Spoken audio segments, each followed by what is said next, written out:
Hello everyone, welcome to Abstract Learning and welcome to our 40 days challenge for the board students. So that is our day 34 and we were discussing about the vectors. So vectors में last चीज रहती है that is the vector product.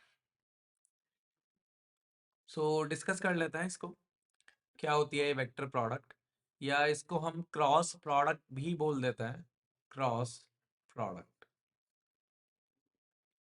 तो देखिए होती क्या है, कोई वेक्टर है ए, क्रॉस करना है बी के साथ, इसको डिफाइन किया गया है किस तरीके से, ए वेक्टर का मैग्नीट्यूड वेक्टर बी का मैग्नीट्यूड साइन थीटा, फिर से theta is the angle between A and B. ठीक है, और साथ में एक बहुत ही बढ़िया चीज आती है एन कैप। एन कैप क्या दिखाता है? डायरेक्शन। एन कैप क्या दिखाता है? डायरेक्शन।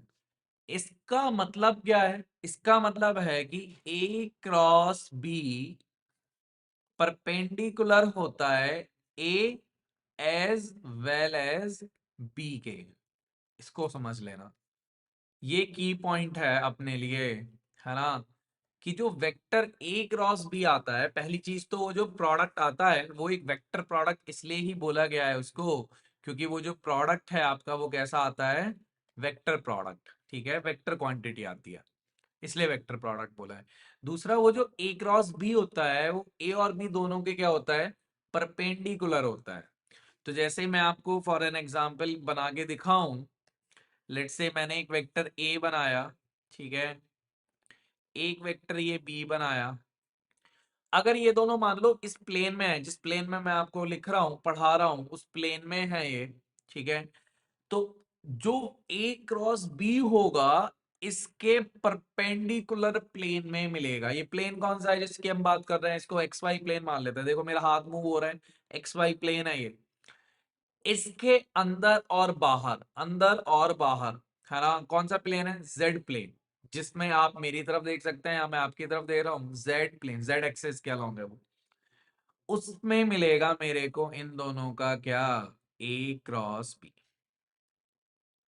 अब डायरेक्शन कैसे डिसाइड की जाती है? डायरेक्शन क्या होगी? तो डायरेक्शन के लिए हम राइट हैंड थंब रूल का इस्तेमाल करते हैं। ठीक है, फिजिक्स में पढ़ते हो, आई कौन होता है? एक्स एक्सिस के अलोंग है, जे कौन है? वाई के अलोंग है, और के को मान लिया मैंने out of the plane. Out of the plane, plane के अगर मैं बाहर आऊंगा तो मेरे को कौन मिलेगा? जेड मिलेगा प्लस में, जिसको के कैप बोला है। तो देखो, अगर मैं आपको बोलूं आई क्रॉस जे करना है गाइस, क्या करना है? आई क्रॉस जे, तो आप बोलोगे ठीक है, आई का मैग्नीट्यूड लिख देता है, जे का मैग्नीट्यूड लिख देता है, और साथ में किसका लिख देता है? साइन थीटा, और थीटा तो दोनों के बीच में 90 है, इनटू, यार कुछ और भी होना चाहिए डायरेक्शन। वो डायरेक्शन कैसे पता चलेगी? राइट हैंड थंब रूल से। मैंने लिखा दिस इज माई आई, है ना, आई कहाँ है? एक्स एक्सिस, पॉजिटिव डायरेक्शन दिख रहा है, मेरी फिंगर्स की डायरेक्शन दिख रही है सभी को, देखो यहाँ पे, ठीक है।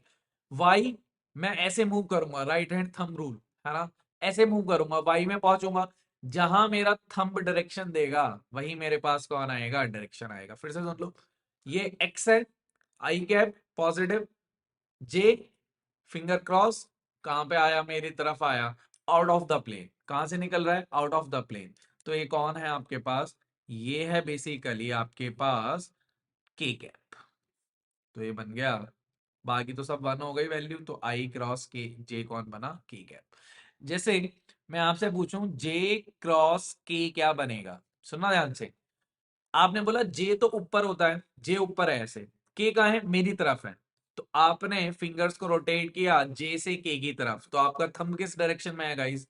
थंब है हमारा आई कैप, मतलब एक्स डायरेक्शन में है, तो इसका आउटपुट कौन आ जाएगा? आई क्रॉस के कर लेता है, आई क्रॉस के कर लेता है। आई कहाँ होता है? आई तो राइट साइड में है, और के कहाँ है? के मेरी तरफ है ना, के कहाँ पे है? इस तरफ है। तो आप बोलोगे कि ठीक है यार, मुझे अपने हैंड को कैसे मूव करना पड़ेगा? देखो आई से, है ना, के में जा रहे हैं हम, ठीक है, तो आई से हम के पे जा रहे हैं, तो हमने बोला ये मेरे पास आई है, और मुझे बाहर की तरफ जाना है इससे, ठीक है। तो मैं कैसे जाऊंगा, मैं ऐसे जाऊंगा, देखो, है ना। फिंगर कैसे रखनी पड़ेगी, आई में इस तरफ, राइट की तरफ। फिर आप किधर की तरफ आ गए, मेरी तरफ आ गए, मेरी तरफ रोटेट किया फिंगर। थंब कहाँ पे है, डाउन में है, मतलब कौन है, माइनस जी कैप है। इस चीज को बार बार अगर आपको इसमें इनकन्वीनियंस हो रहा है तो ऐसे याद कर लेते हैं, आई जे और के रोटेट करो क्लॉकवाइज। क्लॉकवाइज रोटेट करोगे तो पॉजिटिव लेंगे हम अपना, ठीक है। तो मैंने बोला आई से जे पे जाने के लिए कौन बच गया, के, तो अपना आंसर के है, क्योंकि मैं क्लॉकवाइज जा रहा हूं तो पॉजिटिव, क्लॉकवाइज जा रहा हूं तो यहाँ पॉजिटिव लेना सर्कुलर पे, ठीक है। फिर मैंने बोला जे क्रॉस के, देखो जे क्रॉस के आई बन गया तीसरा वाला जो ऊपर हमने निकाला। अच्छा, इसको भी वेरीफाई करें, आई क्रॉस के। गाइस आई से के पे जाने के लिए तो एंटी क्लॉकवाइज मूव करना पड़ेगा, एंटी क्लॉकवाइज है, एंटी क्लॉकवाइज। उसको कैसे लेना है, नेगेटिव से, तो जे तो आएगा ही आएगा पर माइनस का आएगा, ऐसे भी देख सकते हो, ठीक है। तो ये डायरेक्शन का फंडा है। दूसरा, मैं आपको बताता हूं कि क्रॉस करना कैसे होता है, फिर आप करिएगा। मान लो एक वेक्टर है ए, ठीक है, वो दिया हुआ है कुछ आई प्लस 2j प्लस 3k। एक वेक्टर है बी, जिसको उन्होंने बोला है that is I minus J plus के कैप, ठीक है। हमें करना है ए क्रॉस बी, ठीक है। सिंपल सा रूल है करने का। वैसे तो मैंने आपको बताया आई जे करके भी आप लिख सकते हो इफ यू आर परफेक्ट। और अगर हाँ आई क्रॉस आई पूछेगा, वो मैंने लिखा नहीं, क्योंकि आई क्रॉस आई तो एंगल जीरो है उनके बीच में, ठीक है। तो वो जीरो वेक्टर है, आई क्रॉस आई क्या है, जीरो वेक्टर, ओके। तो देखो इसको डिटरमिनेंट की हेल्प से लिखते हैं गाइस। डिटरमिनेंट देखना, मैंने आपको निकालना बताया था कि ऊपर लिख दो आई जे और के। अब उनके कोइफिशिएंट लिखते जाओ आप, आई का 1, जे का 2, के का 3। ये पहले वाले के लिए हो गया। दूसरा वेक्टर 1 माइनस 1 और 1, दिख रहा है आपको, 1 माइनस 1 और 1 ऐसे। अब इसको सॉल्व कर दो बस डिटरमिनेंट की तरह गाइस, है ना। तो लिखते हैं अपन, देखिए आई कैप, कौन लिखना है कैप के साथ गाइस, दिस एंड दिस, है ना, याद है, 2 माइनस माइनस 3। फिर कौन होता है, माइनस जे कैप, कौन लिखना है गाइस, ये और ये, तो 1 माइनस 3 प्लस के कैप होता है। के कैप लिखो कितना होता है भाई, के कैप होता है दिस एंड दिस, तो हो गया -1 -2। तो ये कितना बनेगा गाइस, 5 आई कैप, फिर plus 2j minus 3k। Determinant I hope सभी को आता है, नहीं आता है तो I give you the link here, यहाँ पे लिंक आ रहा होगा, आई बटन पे क्लिक करो और आप देख सकते हो डिटरमिनेंट मैंने आपको सिखाया है, बेसिक बेसिक डिटरमिनेंट कैसे करता है। तो ये बात हो गई, तो बात बिल्कुल सही है, ए क्रॉस बी लिख देता है। अब क्वेश्चन करते हैं हम लोग, है ना। अपन के पास ये रहा सवाल, फाइंड अ यूनिट वेक्टर, ठीक है, यूनिट वेक्टर निकाल लेंगे हम, अलोंग द वेक्टर। मैंने आपको कल भी लास्ट वीडियो में बेसिकली एक बात सिखाई थी कि जिस वेक्टर के अलोंग निकालना है पहले उस वेक्टर को तो निकालना ही पड़ेगा, ए क्रॉस बी। अब ए क्रॉस भी आप कर लो इसका, 4i माइनस, और मैं ऐसे लिख देता हूँ डायरेक्ट इसको डिटरमिनेंट में, आई जे और के। डिटरमिनेंट में डालो 4 माइनस 1 1। सेकेंड वाले के लिए बताओ, 2 होगा, -2 होगा और 1 होगा गाइस। समझ में आया, क्या इसका वैल्यू हम सॉल्व कर सकते हैं, हाँ कर सकते हैं। उसने बोला यूनिट वेक्टर, तो जो मेरा आंसर है वो कैसे लिखा जाएगा गाइस, ए क्रॉस बी तो आप निकाल लेंगे अपॉन ए क्रॉस बी का मैग्नीट्यूड, तभी तो वो बनेगा यूनिट वेक्टर। ये आंसर है अपना। कमेंट में आप मुझे आंसर बताइएगा, है ना, कि ये सॉल्व हो गए कितना आता है, ठीक है। 2023 का सवाल था, यस, बिल्कुल सिंपल से सवाल पूछे गए हैं और यही पूछे जाते हैं आपसे बोर्ड में, तो कोई चिंता वाली बात नहीं है। चलो आगे चलते हैं। नेक्स्ट सवाल, दो वेक्टर्स हैं ए और बी, और ए क्रॉस भी यूनिट वेक्टर है, तो एंगल पूछा है, कर लेंगे यार अपन, इतनी कोई चिंता वाली बात नहीं है। देखिए ए क्रॉस बी एक यूनिट वेक्टर है, मतलब उसका मैग्नीट्यूड 1 दिया है, okay fine. A cross B होता है कितना है guys, A then B and then sine theta. और क्योंकि वो मैग्नीट्यूड की बात कर रहा है अपन से, तो एन कैप मैग्नीट्यूड लिख दो। तो फिर मैंने बोला ए का मैग्नीट्यूड तो कितना है, वो तो दिया है उसने, 3 है। बी का कितना है, 2/3 साइन थीटा। एन कैप का मैग्नीट्यूड 1 ही होगा। इस पे ऐसे मैग्नीट्यूड लगा दो, इक्वल टू 1 लिख दो, सब कुछ कैंसिल कर दो। साइन थीटा मैग्नीट्यूड में आया है 1/2। साइन थीटा कितना है? 1/2। तो यहां से आप ध्यान रखना एक बात सिंपल सी, कि साइन थीटा प्लस माइनस 1/2 हो सकता है गाइस। और प्लस 1/2 होने का मतलब पाई बाई कितना आ जाएगा हमारे पास? 30 डिग्री, मतलब 6 हो गया। -1/2 भी हो सकता है आंसर, तो थीटा विल भी कितना हो जाएगा? Pi plus pi by 6। ये भी हो सकता है। बात समझ में आ गई कि नहीं? तो ये कुछ ऐसा हो सकता है कि एक वेक्टर ये था ए, और ये वेक्टर दूसरा वाला रहा होगा, ये पाई बाय 6 एंगल है, इसको वेक्टर बी बोल दो, तो इसलिए उनके बीच में एंगल कितना आ गया? Pi plus pi by 6। तो ये दोनों ही आंसर वैलिड हैं। ध्यान रखना, हो सकता है आपको कहीं सोल्यूशन देखने को मिले तो उन्होंने सिर्फ 1/2 से सॉल्व करके आंसर कितना बोल दिया हो? Pi by 6। पर ऐसा नहीं है, क्योंकि वो मैग्नीट्यूड उसका वेक्टर 1 है, तो वेक्टर खुद भी दूसरा एंगल भी कंटेन कर सकता है, इसलिए हम यहाँ पे ध्यान लगाएंगे मॉड है। This is what? मॉड। ठीक है, चलिए समझ में आ गया, बहुत बढ़िया, मस्त है ना? दूसरा लिखते हैं, नेक्स्ट।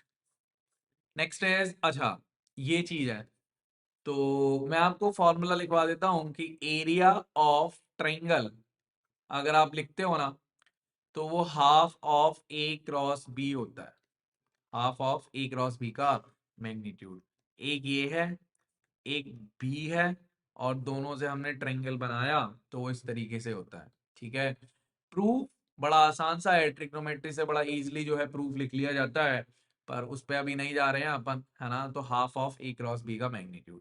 और ऐसे में अगर ये पैरेललोग्राम बना दिया, तो आपको पता है कि पैरेललोग्राम बनाया है तो डबल हो गया कि नहीं ये एरिया मेरे पास?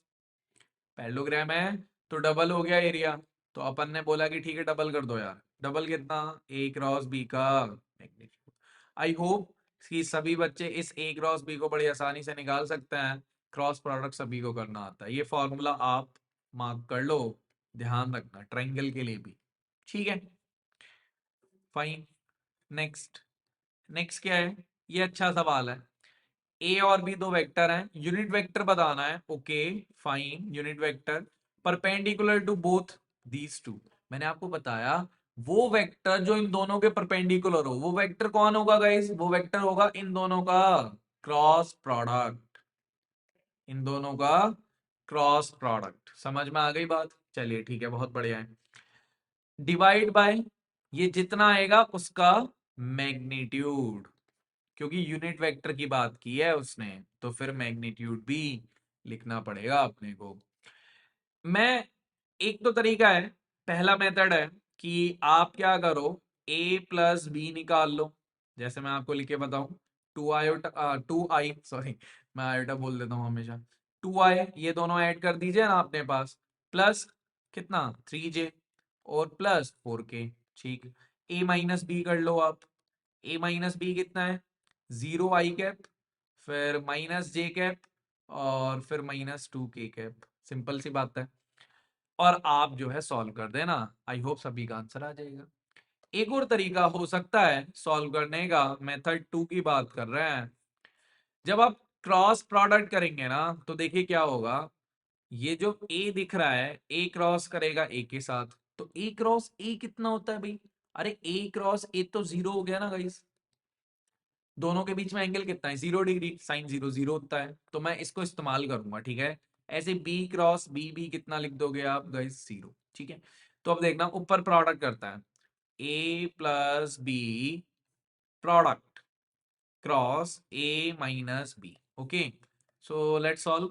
ए क्रॉस ए 0 मैं नहीं लिख रहा हूं, फिर ए क्रॉस माइनस बी, तो माइनस ए क्रॉस बी लिख रहे हैं, plus B cross A, and then minus, वो तो 0 ही हो जाएगा।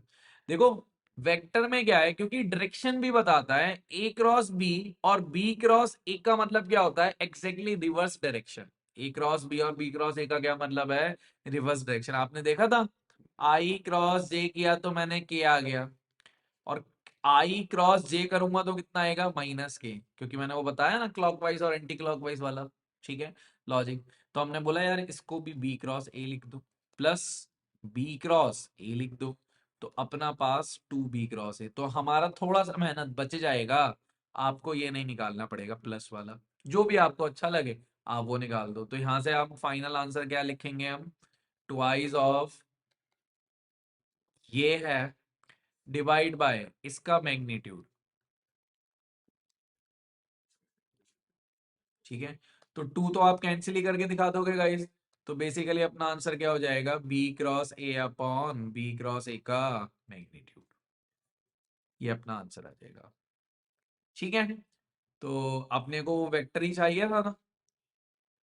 हाँ, यूनिट वेक्टर चाहिए था, तो इसलिए हमने उसके मैग्नीट्यूड से डिवाइड किया है। आई होप क्लियर है सभी को। ठीक है, तो समझ में आया होगा वेक्टर। जो क्वेश्चंस मैंने आपको छोड़े हैं कैलकुलेशन के लिए, आप उनके आंसर्स कमेंट कर सकते हैं। और कुछ भी हेल्प की नीड है, just comment down in this video and I will help you for sure. So let's stay tuned guys for the board preparation in this 40 days challenge series.